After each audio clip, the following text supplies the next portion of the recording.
بسم اللہ الرحمن الرحیم نحمدہ ونصلی علی رسولہ الکریم اما بعد۔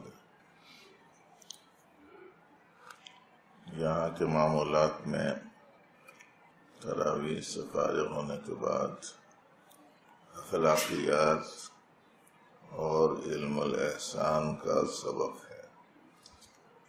آپ کے کارڈوں پر بھی لکھا ہوا ہے۔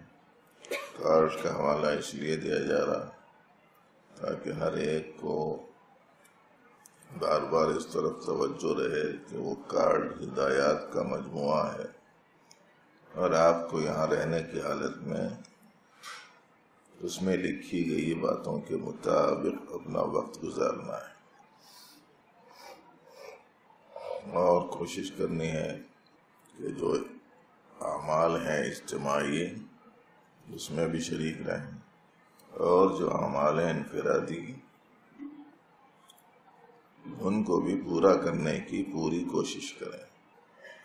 اس میں ایک تراویح کے بعد کا اخلاقی دروس، احسانی دروس کا عنوان ہے۔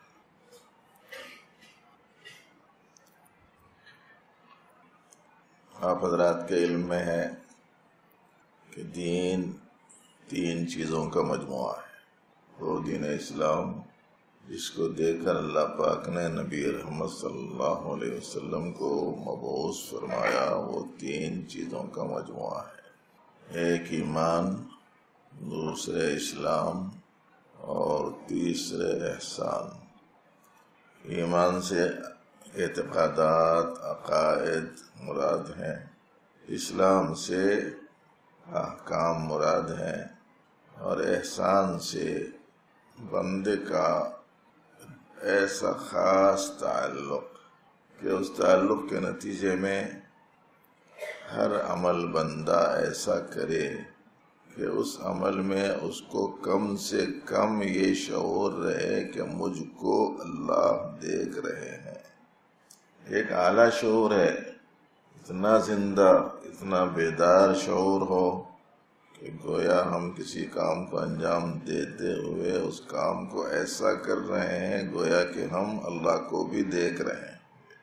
لیکن یہ حالت عام طور پر چونکہ میسر نہیں آتی، اس لیے ایک دوسری صورت کی حدیث لمبی ہے، صرف خلاصہ آپ کو بتایا جا رہا کہ اجنبی آدمی کی صورت میں حضرت جبرائیل امین علیہ السلام آئے، نبی علیہ السلام کے بالکل قریب بیٹھ گئے، اپنے گھٹنوں کو آپ کے گھٹنوں سے لگا دیا اور پھر اس کے بعد میں پوچھا ایمان کیا ہے؟ آپ نے بتایا ایمان کی تفصیل کو، تقریباً وہی تفصیل جو آپ ایمان مفصل میں پڑھتے ہیں اور آپ کو یاد ہے۔ اللہ کو ماننا، فرشتوں کو ماننا، رسولوں کو ماننا، کتابوں کو ماننا، آخرت کو ماننا، تقدیر کو ماننا، موت کے بعد اٹھائے جانے کو ماننا، یہ جو ایمانیات کا حصہ ہے اس کا بیان۔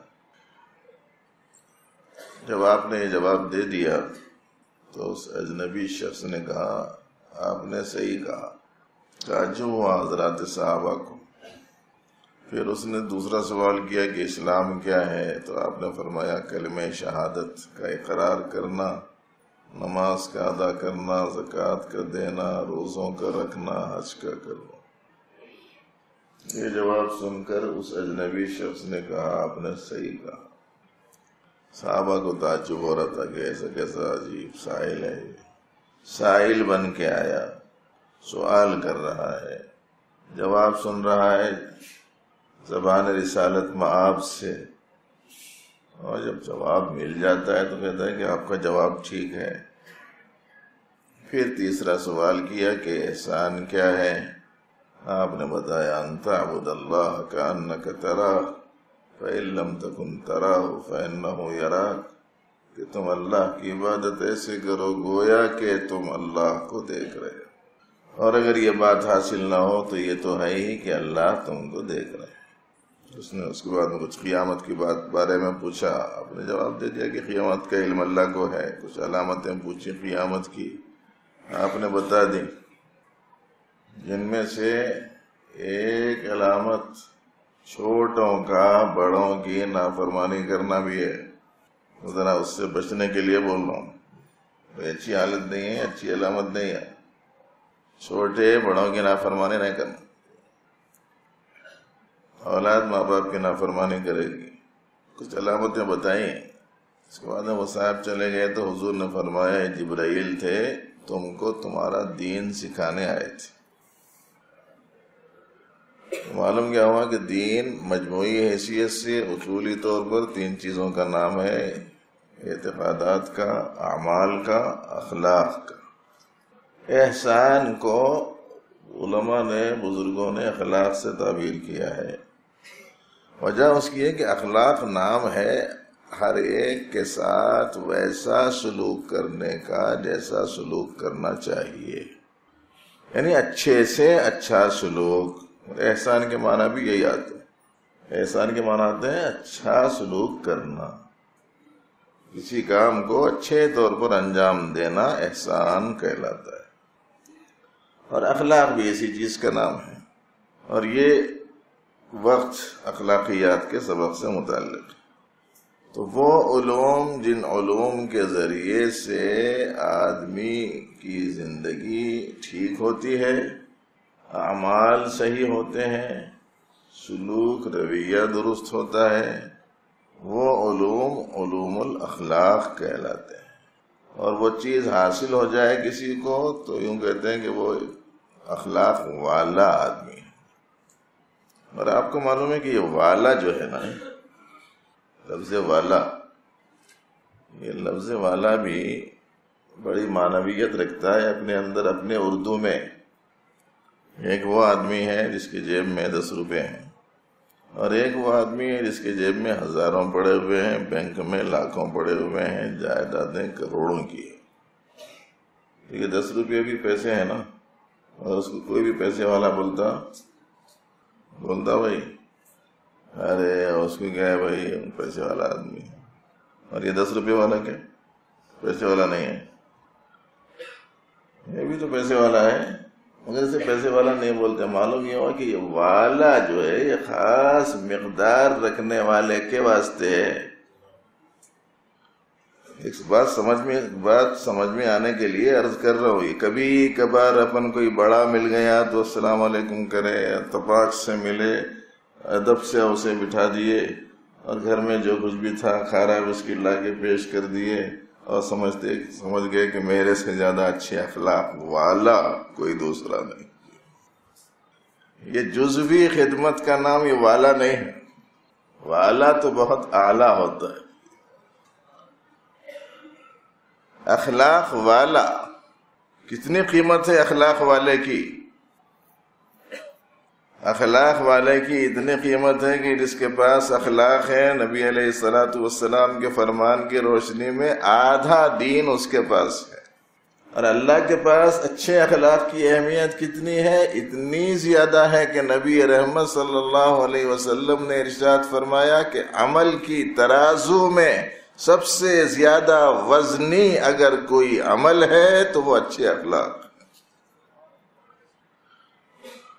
بڑی اہمیت ہے اس کی. نہ صرف یہ کہ اپنی ذات میں اس کی غیر معمولی اہمیت ہے، بلکہ اپنی خصوصیت میں بھی اس کی غیر معمولی اہمیت ہے. اس واسطے کہ اگر اخلاق نہیں ہے تو دیگر جتنے اعمال ہیں ان تمام اعمال کو یہ اخلاق کا نہیں ہونا بے وزن کر دیتا ہے. پھر کوئی وزن نہیں رہتا اس عمل کا. بلکہ ہمارے بڑے یوں کہتے ہیں کہ اعمال پورے بیکار ہو جانے کا خطرہ ہے اگر آدمی کے پاس اخلاق نہیں. اسی واسطے ایک بات یاد رکھیے، اخلاق کسے کہتے ہیں؟ ایک لفظ ہے خلق، خا لام قاف. نئے دور کے ناظرہ پڑھے ہوئے لوگ، پرانے دور کے ناظرہ پڑھے ہوئے لوگ، خے لام قاف. اب اس میں خا پر اگر زبر ہے تو اس کے معنی اور ہیں، خا پر اگر پیش ہے تو اس کے معنی اور ہیں. تو ایک لفظ ہے خلق اور ایک لفظ ہے خلق. کسے کہتے ہیں خلق؟ خلق مفہوم کے اعتبار سے سمجھ لیجئے ظاہری صورت کا نام خلق ہے، اور خلق کسے کہتے ہیں؟ باطنی سیرت کا نام خلق ہے. اندر کی جو عادات ہیں، اطوار ہیں، صفات ہیں، خوبیاں ہیں، کمالات ہیں، اچھائیاں ہیں، وہ خلق کہلاتا ہے. اور آدمی کی جو قیمت ہے وہ خلق سے ہے. خلق تو ان کا بنایا ہوا ہے، اور اس اعتبار سے پوری مخلوق اللہ کی پسندیدہ پیاری مخلوق ہے. اللہ نے بنایا ہے. اللہ اپنے مخلوق سے محبت کرتے ہیں، بار بار سنتے رہتے ہیں. اللہ تعالیٰ اپنے بندوں سے 70 ماہوں سے زیادہ محبت کرتے ہیں. تو ایسا نہیں ہے کہ کوئی گورا ہے تو اس کو چاہتے ہیں، کوئی کالا ہے تو اسے نہیں چاہتے، ایسا نہیں ہے. اللہ تو پھر اللہ ہے.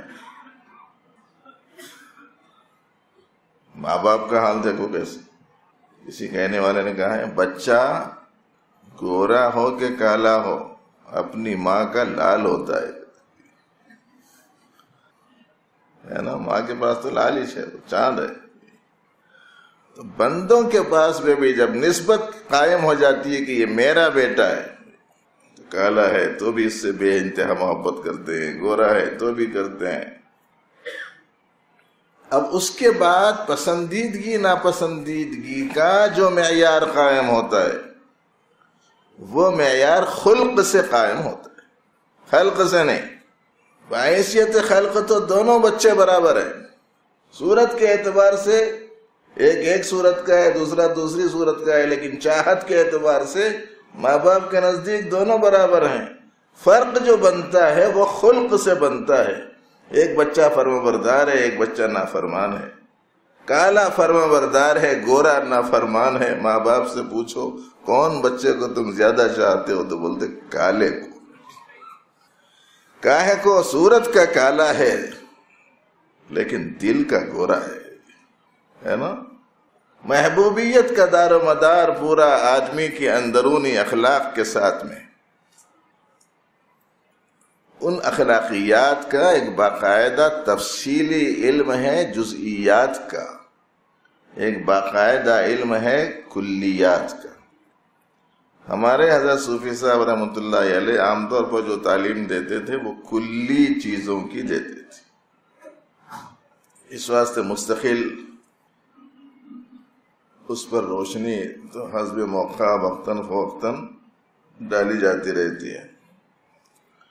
لیکن اس وقت میں آپ بحیثیت مجموعی نئے پرانے کم عمر رسیدہ افراد ہونے کی حیثیت سے ایک چیز آسانی سے آپ ذہن میں رکھیں کہ آپ دیکھ رہے ہیں کہ صاحب ہمارے اپنے ماحول میں ہمارا رویہ، ہمارا سلوک افراد کے ساتھ الگ الگ ہوتا.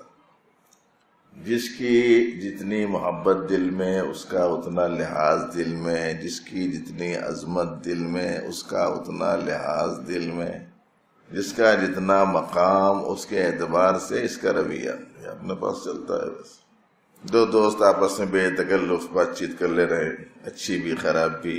ایک دم مسجد کے امام صاحب اس کے بعد اس سے گزرے تو دونوں ٹاپک واپک بدل کے صورت بالکل فرشتوں جیسی بنا کے السلام علیکم مولانا، خیریت سے ہیں، مزاج ٹھیک ہے. فرق آ گیا کہ نہیں آ گیا؟ امام صاحب کا احترام دل میں ہے نا، ہونا بھی چاہیے. عالم صاحب کا احترام دل میں ہونا بھی چاہیے. رویہ صحیح ہو گیا، استاد آ گئے رویہ صحیح ہو گیا، امام صاحب آ گئے رویہ صحیح ہو گیا، ابا جان آ گئے رویہ صحیح ہو گیا، شیخ صاحب آ گئے رویہ صحیح ہو گیا ہے نا. کئی کو بولے تو عظمت دل میں. یہ جو فطرت میں ہماری اللہ جل شانہ نے یہ خوبی رکھ رکھی ہے کہ جس کے بارے میں عقیدت ہو، محبت ہو، عظمت ہو، اس کے ساتھ میں ہمارا رویہ اچھا رکھنے کا ہم یہ جو اہتمام کرتے ہیں، اسی کو ذرا اور ہوا دینا. اللہ پاک سب سے بڑے ہے نا. اللہ کے احسانات بے شمار. اللہ کی عنایتیں ہر آن، ہر لمحہ، ہر وقت. ابھی بھی آپ بیٹھے ہوئے ہیں، ان کی عنایت کے بغیر نہیں بیٹھ سکتے. میں کچھ عرض کر رہا ہوں، ان کے فضل و عنایت کے بغیر نہیں کر سکتے. آپ سن رہے ہیں، ان کی عنایت کے بغیر نہیں سن سکتے. آپ دیکھ رہے ہیں، ان کی عنایت کے بغیر دیکھ نہیں سکتے. آپ سمجھ رہے ہیں، ان کی عنایت کے بغیر سمجھ نہیں سکتے. 24 گھنٹے اللہ کی عنایت ایسی ہے. اب ان کے سامنے ہم ہیں یا نہیں ہیں، یہ مسئلہ طے کر لینا چاہیے آج کی مجلس میں. اپن کوئی ایسا ٹائم ملتا کہ وہ ٹائم میں ہم ان کے سامنے نہیں رہتے ہوں. کوئی ایسا ٹائم ہے تو ذرا تحقیق کر کے میرے کو بھی بتاؤ کہ وہ کون سا ٹائم ہے جس میں ذرا ہم بھی اپنی خواہشیں پوری کر لیں کہ ہم اللہ کے سامنے نہ ہوں. کسی کو ملا بھائی کوئی ٹائم ایسا، کوئی جگہ ایسی ہے؟ حضرت شیخ ابراہیم بن ادم رحمۃ اللہ علیہ کے پاس میں ایک نوجوان آیا کرتے، آ کے بولا کرتے وہ گناہ کرنے کا بہت تقاضا ہو رہا، کوئی صورت بتا ہی دیجیے آپ تو میں گناہ کرنے کی میرے کو اجازت مل جائے، کوئی صورت بتا دیجیے. ایسی عجیب قسم کے سوالاں کرتے لوگ. مگر بزرگان دین ہوتے ہیں، خلق کے ساتھ شفقت، ہمدردی، خیر خواہی ان کا خاص مزاج رہتا. انہوں نے بھی بڑا عجیب جواب دیا. انہوں نے ارشاد فرمایا دیکھو گناہ کرنے کی اجازت مل سکتی تمہارے کو. فوراً متوجہ ہو گیا کہ ایسا مولوی اور کہاں ملے گا جو گناہ کرنے کی اجازت دے دے. بولے اجازت مل سکتی ہے، البتہ جو ہے ایک کام کرو تم کہ یہ جو زمین ہے نا یہ اللہ کا بچھایا ہوا فرش ہے، اور یہ جو آسمان ہے یہ اللہ کا بنایا ہوا چھت ہے. اب چھت ان کا، فرش ان کا، تو پھر گھر کس کا؟ ان کا. اب ان کے گھر میں رہ کے ان کی نافرمانی کرنا ٹھیک نہیں. تم کرو نافرمانی، ان کے گھر سے نکل کے کرو. کر سکتے بھائی؟ اللہ کی عنایتیں ایسی. کوئی جگہ ایسی جب ہم ان کے سامنے نہ رہتے ہوں. کوئی وقت ایسا ہے کہ جب پروردگار عالم ہم کو نہ دیکھ رہے ہوں. کوئی لمحہ ایسا ہے کہ ہم اللہ کی نگاہوں سے چھپ سکتے ہوں. ہے کوئی موقع ایسا؟ دوسروں کا حال بڑا عجیب تھا. اللہ کے دیکھنے کا احساس اس درجے بڑھ گیا تھا کہ سوتے وقت میں پاؤں دراز کرنا بھی مشکل ہو گیا تھا.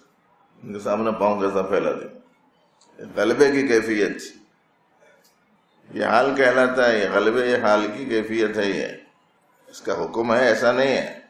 اس درجے ان لوگوں کو استحضار ہو گیا تھا. اسی لیے آج اللہ رب العزت کے بارے میں حق تعالی جل شانہ کی آپ 3 صفات کو ہمیشہ مستحضر رکھنے کی کوشش کیجئے. انشاءاللہ العزیز آپ کا با اخلاق بنے رہنا آسان ہوگا. اور یہ تینوں صفات وہ صفات ہیں جو صفات جگہ جگہ قرآن پاک میں ہیں، اور وہ صفات ہیں جن پر کسی قسم کا کوئی شک شبہ بھی نہیں ہے اور اختلافی مسئلہ بھی نہیں. ایک صفت ہے اللہ کے دیکھنے کی. ہمیشہ دیکھتے ہیں، کبھی دیکھتے ہیں کبھی نہیں دیکھتے. ایسا تو نہیں ہے دن میں دیکھتے ہیں رات میں نہیں دیکھتے، ایسا بھی نہیں. مسجد میں دیکھتے ہیں گھر میں نہیں دیکھتے، ایسا ہے. کمائی کے وقت میں، خرچ کے وقت میں ہمیشہ دیکھتے ہیں نا. اور اس پر ہم ایمان لا چکے ہیں. بالکل بچپن میں ہمارے مول صاحب یاد دلائے تھے، اللہ آمنت باللہ کما ہوا باسمائہ وصفاتہ. میں اللہ پر ایمان لایا ایسا جیسے وہ ہے اپنے ناموں اور صفتوں کے ساتھ. اور ان کی صفت بصیر جگہ جگہ ہے نا قرآن میں. جب وہ دیکھتے ہیں تو میں ہمیشہ ان کے سامنے، ہمیشہ ان کے سامنے ہونے کا کم از کم اتنا اثر ہونا کہ میرے کو ہمیشہ اس بات کی عادت ہو جانا کہ ان کے جو منشے کے خلاف ہے وہ حرکت میرے سے نہیں ہونا. ظاہر ہے کہ اس کے واسطے تو آدمی کو ذرا اپنی خواہشات کو، نفسانی غیر شرعی تقاضوں کو اور گناہ کے جذبات کو سب کو دبانا پڑے گا. یہ دبا کے جاتا ہے، تقاضوں کو مخالفت کرتا ہے، نفس کی بوجھ اٹھاتا ہے اپنے آپ پر اللہ کو راضی کرنے کے مقصد سے، باوجود اندرون میں ان کی نافرمانی کا تقاضا ہونے کے چونکہ تقاضا غرض کام نہیں کرتا، یہ ادا اللہ کو پسند آتی. پھر اس کے واسطے ہر نعمت اللہ نے تیار کر رکھی. تو اس لیے دیکھنے کا تعلق عام طور پر یہ دکھنے والی چیزوں سے، اور آپ کو معلوم ہے کہ ہمارے جسم سے نکلنے والی جو حرکتیں ہیں وہ دکھتی ہیں. اس لیے اللہ جل شانہ کی ذات عالی پر علیم ہونے کی، بصیر ہونے کی حیثیت سے ایمان، یقین، اعتقاد ہم سے اس بات کا تقاضا کرتا ہے کہ کوئی ایسی حرکت ہمارے اعضاء و جوارح سے سرزد نہ ہو جو اللہ کو ناراض کرنے والی. اب آدمی بااخلاق بن گیا سمجھے، ورنہ کتنی غلط بات ہے کہ صاحب اپنے معمولی سے بڑے شخص کے سامنے ذرا اونچی آواز سے بول دیا. کیا بے ادب ہے جی، پاؤں کے سامنے اتنی زور سے بول دیا. کیسا گستاخ بچہ ہے یہ، استاذ کے سامنے یہ حرکت کر دی. اور کیسا بد اخلاق ہے یہ، خاندان کے بڑوں کے ساتھ سامنے اس قسم کی حرکت کر رہا. بد اخلاقی سلوک ویسا کرنے کا نام ہے جیسا کرنے کی اجازت نہیں ہے، اور اخلاق نام ہے سلوک ویسا کرنے کا جیسے کرنا چاہیے. اس لیے یہ چیز ہمیشہ یاد رکھو، کچھ بھی کرنے جا رہے ہیں تو کوئی دیکھے یا نہیں دیکھے، انہوں دیکھ رہے ہیں بول کے سمجھنا. خالی سمجھنے کا نہیں ہے، حقیقت بھی ہے. وہ خالی ایسا سمجھ لو بولے تو سمجھنے کا نہیں ہے. وہ ہے ویسا، جیسا ہے ویسا ہی یقین کرو. یہ تو ہوگے صاحب ہاتھ پاؤں سے، جسم سے سرزد ہونے والی حرکات کی درستی کا ایک بنیادی پوائنٹ سمجھ لیجیے. اب ایک چیز اور ہے، اور وہ ایسی ہے کہ وہ جسم کے آدھے اندر ہے آدھے باہر ہے. یہ جو زبان ہے نا، یہ آدھی اندر ہے آدھی باہر ہے، برزخ ہے. اندر کا تقاضا باہر ظاہر کر دیتی اور باہر کا اثر اندر پہنچا دیتی، خصوصیت ہے اس کی. برزخ ہے، اس سے تعلق ہے کلام کا، گفتگو کا، بات کا. اور بد اخلاقی کا نام ہے کسی کے سامنے ایسی بات کہنا کہ ان کے سننے پر وہ چیز ان کو اچھی نہ لگے، جس سے ان کو ناگواری ہو، جس کو وہ ناپسند کرتے ہوں، ان کے سامنے ویسی بات کرنا بد اخلاقی. اور آپ کو معلوم ہے کہ بات کا تعلق سننے سے ہوتا ہے. اب پروردگار عالم سنتے ہیں کہ نہیں سنتے ہیں؟ کہاں سنتے ہیں؟ مسجد میں یا گھر میں؟ مسجد میں بھی، گھر میں بھی، رات میں بھی، دن میں بھی، رمضان میں بھی، غیر رمضان میں بھی. اس واسطے یہ رمضان میں نہیں بولنا. رمضان ہے بول کے خاموش بیٹھ رہا ہوں. رمضان جانے کے بعد دیکھو، کھلیں گے نا زبان، زندگی میں نہیں سنے ہوں گے کسی سے. میرے بھائیوں، پروردگار عالم سنتے ہیں، سمیع ہیں، وہ سمیع العلیم جگہ جگہ ہے قرآن شریف میں. آہستہ بولے تو بھی سنتے، زور سے بولے تو بھی سنتے، مسجد میں بھی سنتے، گھر میں بھی سنتے، بازار میں بھی، غصے میں بھی رہ کے بولے تو بھی سنتے، نارمل رہ کے بولے تو بھی سنتے. اس بات کا یقین، اس بات پر ایمان، اس بات کا اعتقاد آدمی کے بول کو صحیح کرتا ہے. اس طریقے سے آدمی زبان سے بد اخلاقی سے اپنے آپ کو بچانے میں اس کا یہ اعتقاد و یقین غیر معمولی مددگار بنتا ہے. اب ایک اندر نہیں نظر آنے والی حالت، دوسروں کو پتہ نہیں چلتا میرے دل میں بغض ہے کہ محبت، میرے دل میں نیک گمان ہے کہ برا گمان ہے، میرے دل میں کسی کی عزت ہے کہ حقارت ہے، میں کسی کو اپنے سے اچھا سمجھتا ہوں کہ کمتر سمجھتا ہوں، کسی کی اچھی حالت پر میرے اندرون میں خوشی ہے یا ناراضگی ہے، یہ دوسروں کو پتہ نہیں چلتا ہے. اس اعتبار سے اندر خراب رہتا بہت آدمی کا. لیکن اگر پروردگار عالم کے بارے میں یہ آدمی کو استحضار ہو، یقین ہو، اعتقاد ہو، ایمان ہو کہ وہ جانتے ہیں، تو میرے اندر کے حال کو بھی جانتے ہیں. جب وہ جانتے ہیں تو یہ بات کتنی معیوب اور کتنی بری ہوگی کہ میرے اندرون کی خراب حالت کو وہ جانتے ہیں، اس کے باوجود میں خراب حالت کے ساتھ زندگی گزار رہا ہوں. آدمی کا اندرون صحیح ہو جائے. تو یہ 3 صفات اخلاقیات کی درستی کے لیے ایک بہت بنیادی حیثیت رکھتے ہیں. اسے ذہن میں رکھیں. بولنے سے پہلے اللہ سن رہے ہیں کی بات تازہ کرو، کر رہے ہوں تو اللہ دیکھ رہے ہیں کہ بات تازہ کرو، اور دل میں کچھ پلاننگ کر رہے ہیں تو اللہ جانتے ہیں کہ بات تازہ کرو. انشاءاللہ العزیز بدن سے نکلنے والے اعمال ٹھیک ہوں گے، زبان سے نکلنے والے بول ٹھیک ہوں گے، اندرون میں پایا جانے والا حال ٹھیک ہوگا، اور جس کا عمل ٹھیک ہو، جس کا قول ٹھیک ہو، جس کا حال ٹھیک ہو، اب اس کے بارے میں کیا کہنا کہ وہ کتنا اچھا ہے. اللہ جل شانہ کا پسندیدہ بندہ بن جاتا ہے. میرے دوستو، اخلاقیات کی لائن میں اس وقت میں جس بات کی طرف توجہ دلائی گئی ہے، ہر ساتھی کو اس کا مستقل ذہن میں اس کا تکرار اعادہ ہوتے رہنا چاہیے، اور اس کے مطابق اپنا حال بنتا رہے، اسی کے مطابق اپنا عمل چلتا رہے.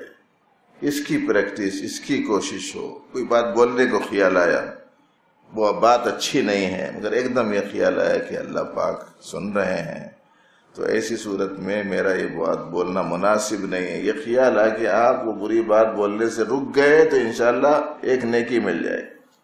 گناہ کا تقاضا پیدا ہوا، آپ گناہ سے رک گئے تو نیکی کا تقاضا پیدا ہوا، آپ نے نیکی کر لی تو 10 نیکیاں. اللہ کا جو نظام ہے وہ یہ. بس اس وقت میں اتنا ہی. حق تعالی جل شانہ ہم سبوں کو صحیح علم و عمل کی توفیق دے. اپنے معمولات پورے کیجیے، اپنی مقدار کی مکمل تکمیل کر لینے کی کوشش فرمائیے. پروردگار عالم ہم سب کی اس حاضری کو بے حد قبول فرمائے. یہ بھی دعا مانگتے رہیے کہ اللہ آپ کی اس محبت کا واسطہ، جس محبت کی وجہ سے آپ نے ہم کو اپنے گھر میں رکنے کا موقع دیا ہے، اپنے محبوب بندوں میں ہم کو شامل فرما دیجئے، اور اپنی محبت سے ہم کو سرفراز فرما دیجئے. یہ دعا کا خاص اہتمام کرنا. بی بی رابعہ بصریہ کے بارے میں یا رابعہ ادویہ کے بارے میں آتا ہے. حضرت شیخ زکریا رحمۃ اللہ علیہ نے کسی جگہ لکھا ہے کہ اس نے اٹھ کے دعا مانگی رات میں، اے اللہ آپ کی اس محبت کی وجہ سے جو آپ کو مجھ سے ہے، میرا یہ دعا قبول فرما لیجئے. تو آقا سن کے، گھر کا بڑا آدمی سن کے بولا ادھر کیا بول رہی، الٹا بول دے رہی. کیا الٹا بول رہی ہے؟